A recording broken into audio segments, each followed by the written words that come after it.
see a stick. I, the human being, will throw the stick, and you, the dog, will retrieve it.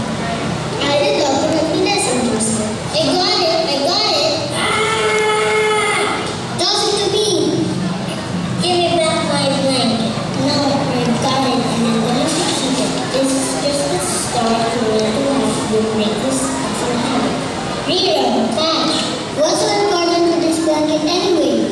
Apparently, you haven't read the latest scientific reports. A blanket is as important to a child as someone is to an adult.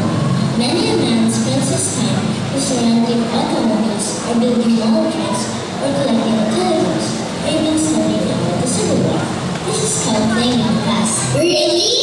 Certainly, and this is good, for it helps these men cope with their everyday problems. Now, I feel it is going to be absolutely necessary for me to get my blanket back, so I'm just going to give it a good yank. It's surprising that the condition will smooth talking and some fast action.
It's the cozy sanctuary, but it's far from